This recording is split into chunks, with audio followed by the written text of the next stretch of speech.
the banking system that made kings fear the Knights Templar. By the middle of the 12th century, the Knights Templar had already built fortresses across the Holy Land. They had earned the trust of pilgrims, and their symbols had begun appearing across Europe.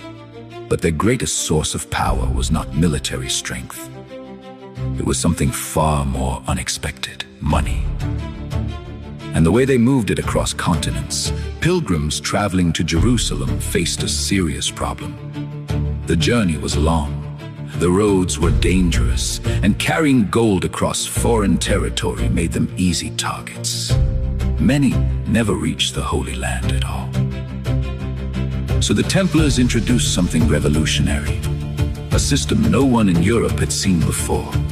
A traveler could deposit money in one country and withdraw it safely in another, without carrying a single coin.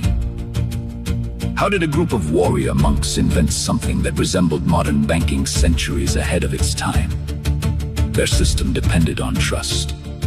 A pilgrim could visit a Templar house in Europe, leave their gold behind, and receive a coded letter confirming the deposit. That letter could then be presented thousands of miles away in the Holy Land, and the same amount would be returned, securely, quietly, reliably. So how did the Templars build a network strong enough for strangers to trust them with their life savings? The answer lay in something no other organization possessed. The Knights Templar answered only to the Pope. Not to kings, not to local rulers, and not to regional laws, which meant their houses operated across borders with unusual freedom. They could move wealth where others could not, and rulers quickly began noticing what that made possible. Soon, it was not only pilgrims using the Templar network. Nobles began depositing money with them. Church officials relied on their protection. Even royal courts began trusting the order to transport state funds across Europe, which created a new situation no king had ever faced before. Because now, a military brotherhood controlled the safest financial system on the continent. Among those who relied on this system was one of the most powerful rulers in medieval Europe, Philip IV of France. He borrowed heavily from the Knights Templar, as did other monarchs. And at first, this arrangement strengthened both sides. Kings gained reliable funding. The Templars gained influence. But over time, borrowing turned into dependence, and dependence quietly changed the balance of power in Europe. The Templars were no longer just defenders of pilgrims.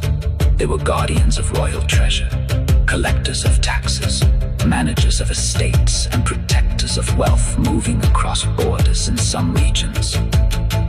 Their vaults became safer than royal castles, which raised a dangerous question. What happens when kings begin depending on an order they cannot control? Unlike noble families, the Templars never divided their wealth between heirs, unlike merchants. They did not answer to local rulers, and unlike armies, they did not serve national borders.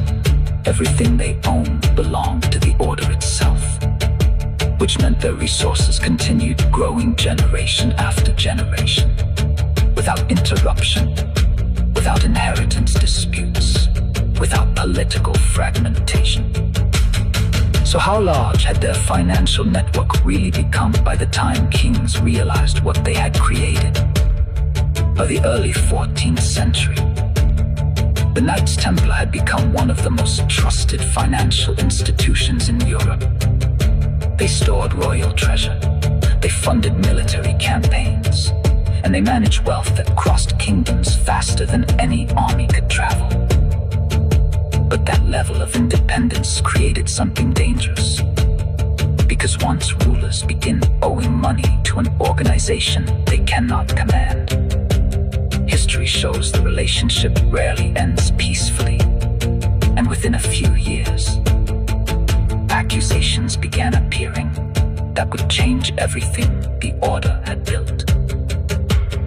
In the next episode 4, we step onto the battlefield with the Knights Templar themselves, and discover why their discipline and weapons made them the most feared cavalry force of the Crusades, and why they almost never retreated. Don't forget to subscribe, like, and leave a comment. See you in the next story.